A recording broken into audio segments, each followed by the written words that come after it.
अक्सर हम सोचते हैं कि हमारी धरती केवल एक सरफेस और ग्राउंड फील्ड है जिस पर इंसान अपनी जिंदगी जीता है और रोजमर्रा का काम करता है। लेकिन अगर हम आपसे कहें कि हमारी धरती इससे भी ज्यादा है, या फिर यूं कहें कि हमारी धरती किसी एक जिंदा प्राणी की तरह है जिसकी खुद की धड़कन है, सांस है, यहाँ तक कि इसमें खून भी रहता है और इसकी याददाश्त भी है, तो क्या आपको मेरी बातों पर यकीन होगा? यकीन मानिए, यह कोई फिल्मी कहानी नहीं बल्कि हकीकत है जिसके विचार सबसे पहले 1970 के दशक में एक वैज्ञानिक ने रखा था। इसे कहा जाता है गया हाइपोथेसिस। गया हाइपोथेसिस की बात की जाए तो इस विचार के अनुसार पूरी धरती एक जाइंट क्रिएचर की तरह बिहेव करती है। इसका अंदाजा आप इस बात से लगा सकते हो कि धरती पर मौजूद हर चीज की अपनी एक अहमियत है। यहाँ पर एक छोटे से बैक्टीरिया से लेकर सबसे बड़े व्हेल तक और यहाँ तक कि रॉक्स एंड एटमॉस्फेयर भी सब मिलकर धरती को संतुलित रखते हैं और इसे जीवित बनाए रखते हैं। मगर अब सवाल यह उठता है कि अगर हमारी धरती जिंदा है तो आखिर हमें इसका पता कैसे चलता है? आखिर हम कैसे पहचान सकते हैं? वेल, ठीक वैसे ही जैसे हम किसी जिंदा प्राणी की पहचान करते हैं। जी हाँ, हम उसके वाइटल साइन को देखकर, यानी उसकी धड़कन, सांस, तंत्रिका तंत्र और याददाश्त के द्वारा। वेल, धरती को एक प्लेनेट की तरह तो आपने बहुत बार देखा और सुना होगा। तो चलिए आज हम इसे देखते हैं एक जिंदा इंसान की तरह। सबसे पहले बात करते हैं धरती की धड़कन की, जो मौजूद है इसके कॉन्टिनेंटल साइकिल में। क्योंकि किसी भी जिंदा इंसान की बुनियादी पहचान होती है उसकी चलती हुई धड़कनें। अगर इंसान की बात की जाए तो हमारा दिल एक मिनट में 70 से 80 बार धड़कता है, लेकिन धरती का दिल इंसानों की तरह सेकंड सेकंड पर नहीं धड़कता, बल्कि इसकी एक धड़कन सैकड़ों मिलियन सालों में पूरी होती है। जी हाँ, आपने सही सुना। हम ऐसा इसलिए कह रहे हैं क्योंकि प्लेट टेक्टोनिक्स और महाद्वीपों का जुड़ना बिगड़ना हमारी धरती की धड़कन का हिस्सा होता है। और ये तो आप भी जानते हैं कि आज वर्ल्ड मैप में जो देश और कॉन्टिनेंट दिखाई देते हैं वह हमेशा से ऐसे नहीं रहे हैं और शायद आगे भी ऐसे नहीं रहेंगे। दरअसल हर 400 से 600 मिलियन सालों में धरती के सारे कॉन्टिनेंट आपस में जुड़कर एक सुपर कॉन्टिनेंट बना लेते हैं, जैसा कि हमारे कॉन्टिनेंट बनने से पहले मौजूद था, जिसे कहा जाता था सुपर कॉन्टिनेंट पेंजिया। इसके बाद यह टूटा और गोंडवाना तथा लॉरेशिया में बढ़ गया और इसके बाद में यह आज की स्थिति में आ गया। दरअसल धरती का यह ह्यूज डिवीजन धरती के अंदर की गर्मी को रोक कर रखता है, मगर फिर धीरे धीरे गर्मी इतनी ज्यादा बढ़ जाती है कि कॉन्टिनेंट फटने लगते हैं और टुकड़े टुकड़े होकर फैल जाते हैं। लाखों साल के बाद यह टुकड़े फिर से एक और इकट्ठा हो जाते हैं और यह प्रक्रिया यूं ही चलती रहती है। यह पूरी प्रक्रिया धरती की बहुत ही धीमी लेकिन डेफिनेट बीट्स की तरह होती है। तो देखा आपने किस तरह से हमारी धरती की अपनी धड़कन है। चलो अब बढ़ते हैं आगे और बात करते हैं धरती की नसों और इसके रक्त संचार की, जो मौजूद है ज्वालामुखियों में। जी हाँ, आपने सही सुना। ज्वालामुखी केवल एक नेचुरल फिनोमेना नहीं बल्कि अर्थ की वेन्स एंड ब्लड सर्कुलेशन है। वैसे ज्वालामुखी दिखने में अक्सर डरावने लगते हैं और ये होते भी हैं। यह पल भर में सब कुछ तबाह कर सकते हैं, लेकिन असल में यह धरती के घाव की तरह है। दरअसल यह धरती का सर्कुलेटरी सिस्टम है। आप खुद सोचकर देखो, जीवन के लिए सबसे ज्यादा जरूरी क्या होता है? कार्बन, फास्फोरस और सल्फर। लेकिन एक टाइम के बाद यह सब समुद्र में जाकर चट्टानों में कैद हो जाते हैं और अगर इन्हें वापस सतह पर आने का रास्ता ना मिले तो जीवन धीरे धीरे खत्म हो जाएगा। यही वजह है कि ज्वालामुखी और गहरे समुद्र के इवेंट्स इन्हें फिर से सतह पर लाते हैं।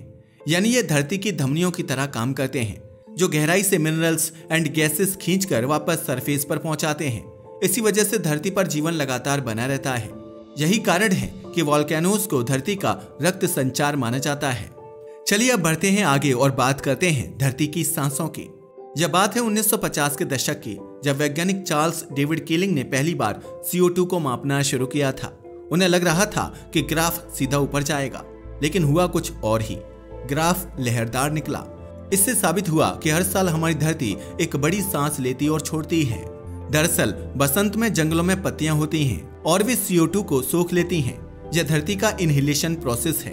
मगर शरद ऋतु में पत्तियां गिर जाती हैं और सड़ने लगती हैं और यह CO2 वापस छोड़ती हैं। इसे धरती का एक्सहेलेशन माना जाता है।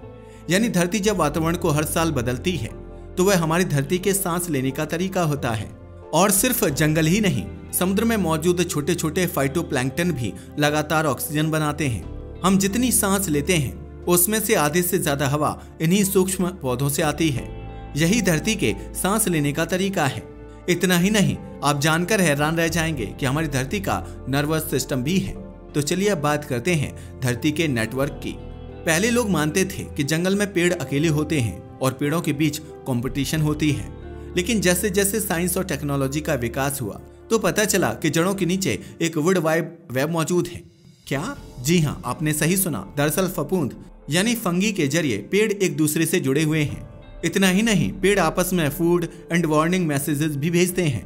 दरअसल यह बिल्कुल वैसे ही है जैसे एक मदर ट्री अपने छोटे पौधों को पोषण भेज सकती है, या किसी जिंदा प्राणी के नर्वस सिस्टम जैसा है। इसी तरह समुद्र में एक विशाल ओशन कन्वेयर बेल्ट भी है, जहां ठंडा और नमकीन पानी गहराई में डूब जाता है, जिससे सतह का पानी उसकी जगह भरने के लिए खिंचता है, और यह प्रक्रिया वैश्विक महासागरीय धाराओं को चलाती है। यह प्रक्रिया हजारों साल तक चलती रहती है और धरती का वेदर कंट्रोल करती है। तो देखा आपने, हमारी धरती का अपना एक नर्वस सिस्टम भी है। और यह तो कुछ भी नहीं, हमारी धरती की तो अपनी याददाश्त भी है। जी हाँ, आपने सही सुना। धरती ने अपनी स्मृति को बर्फ में सहेज कर रखा है। जैसे इंसान चीजों को याद रखने के लिए डायरी में लिखता है, वैसे ही हमारी धरती की डायरी मौजूद है एंटार्कटिका में। दरअसल एंटार्कटिका और ग्रीनलैंड की गहराई में हर 10 साल की आइस जम जाती है, और वैज्ञानिक जब बर्फ की गहराई से आइस कोर निकालते हैं तो उसमें लाखों साल पुरानी हवा के बुलबुले कैद होते हैं। इन बुलबुलों से हमें पता चलता है कि अतीत में वातावरण कैसा था, कब यहाँ पर ज्वालामुखी फटे, कब सूखा पड़ा। तो देखा आपने, यह धरती की डायरी की तरह है, जिससे हम उसकी पुरानी यादों को पढ़ सकते हैं। लेकिन याददाश्त केवल सहेजने के लिए नहीं होती, यह सीखने के लिए भी होती है। करोड़ों साल पहले जब डायनासोर का अंत हुआ था तो धरती के लिए यह एक बड़ी तबाही थी, मगर इस घटना ने स्मॉल मैमल्स को मौका दिया कि वे माहौल में बदलाव करें और आगे बढ़ जाएं। यानी धरती ने न केवल इतिहास को सहेजा बल्कि नया अध्याय भी शुरू किया। अंत में हम इंसान इसी बदलाव के कारण यहाँ पर आए हैं। तो देखा आपने कैसे हमारी धरती की धड़कन, सांस, नेटवर्क और उसकी याददाश्त का सिस्टम भी है। लेकिन एक बात तो है जो इस विचार को और भी गहराई देती है, और वो है धरती के अनुभव से सीखना और फिर बदल जाना। अब आप डायनासोर के विनाश को ही ले लीजिए। डायनासोर के विनाश की बात की जाए तो यह घटना किसी भारी आपदा से कम नहीं थी, लेकिन इस डिजास्टर के बाद जीवन ने खुद को दोबारा ढालना सीख लिया। नई नई प्रजातियां विकसित हुईं, जीवों ने नई दिशाओं में विकास किया और पहले से अधिक जटिल और उन्नत रूपों में जीवन फिर से उभर कर सामने आया। इससे पता चलता है कि धरती केवल जिंदा नहीं है, बल्कि इसे सीखना और खुद को बदलना भी आता है। तो चलिए अब बात करते हैं एक सबसे रोचक विचार की, जिसे कहा जाता है Daisy world hypothesis. Daisy world hypothesis की बात की जाए तो जब हमारे समुद्र की सतह गर्म होती है तो कुछ खास प्रकार के फाइटोप्लैंक्टन तेजी से बढ़ने लगते हैं। ये फाइटोप्लैंक्टन स्मॉल क्रिएचर्स होते हैं और एक गैस छोड़ते हैं जिससे सल्फाइड कहा जाता है। यह गैस हमें समुद्र की खुशबू देती है, लेकिन इसका काम केवल खुशबू देना ही नहीं है। यह गैस ऊपर जाकर बादलों को बनने में भी मदद करती है। जी हाँ, आपने सही सुना, यानी कि ज्यादा फाइटोप्लैंक्टन ज्यादा बादल, और ज्यादा बादल का मतलब है ज्यादा धूप का वापस अंतरिक्ष में परावर्तन। इसका नतीजा यह निकलता है कि समुद्र ठंडा होने लगता है और गर्मी की वृद्धि धीमी हो जाती है। यानी जीवन खुद अपना मौसम बनाने और तापमान संतुलित करने की कोशिश करता है। जैसे आपके घर में एक थर्मोस्टेट तापमान नियंत्रित करता है, वैसे ही धरती पर भी जीवन एक नियंत्रण तंत्र बनाता है। इतना ही नहीं, जब हम धरती की तुलना शरीर से कर ही रहे हैं तो जरा सोचिए, जब हमें इन्फेक्शन होता है तो शरीर में बुखार आ जाता है। वैसे एक बात तो है, बुखार कोई बीमारी नहीं होती, बल्कि बुखार तो शरीर की एक प्रतिक्रिया होती है। असल में यह संक्रमण से लड़ने की एक कोशिश है। हमारी धरती भी लगातार कुछ ऐसा ही कर रही है। दरअसल ह्यूमन एक्टिविटीज की वजह से एनवायरनमेंट में अचानक बहुत ज्यादा कार्बन पहुंच गया है। यह पूरे सिस्टम के लिए एक झटका है, लेकिन इसके जवाब में हमारी धरती बदलाव दिखा रही है। फिर चाहे वह बर्फ का पिघलना हो, एक्सट्रीम वेदर इवेंट्स हो या फिर समुद्र का गर्म होना, यह सब धरती का फीवर है और यह नया संतुलन खोजने की एक कोशिश भी है। मगर इसमें खतरा भी है। जैसे हमारे शरीर का बुखार कभी कभी संक्रमण को खत्म तो कर देता है, पर अगर यह बहुत बढ़ जाए तो शरीर के लिए ही जानलेवा हो सकता है। वैसे ही धरती का बुखार भी सिस्टम को बचाने की कोशिश है, लेकिन अगर संतुलन बहुत गर्म स्तर पर पहुंच गया तो जीवन के लिए मुश्किलें और भी बढ़ जाएंगी। तो अब देखा आपने, हमारे सामने धरती की पूरी तस्वीर है। धरती की धड़कन है सुपर कॉन्टिनेंट साइकिल, सांसें हैं वायुमंडलीय CO2 का उतार चढ़ाव और फाइटोप्लैंक्टन, संचार है ज्वालामुखी और समुद्री धमनियां, नेटवर्क है वुड वाइड वेब और ओशन कन्वेयर बेल्ट, याददाश्त है आइस कोर और इतिहास, और बुखार है क्लाइमेट चेंज। यह सब देखकर लगता है कि हम किसी साधारण चट्टान पर नहीं रह रहे हैं, बल्कि हम एक विशाल जुड़े हुए जिंदा सिस्टम के अंदर रहते हैं। हम धरती के मालिक नहीं हैं, बल्कि हम एक ऐसी धरती का हिस्सा हैं जो बहुत ही मिस्टीरियस एंड वाइब्रेंट है।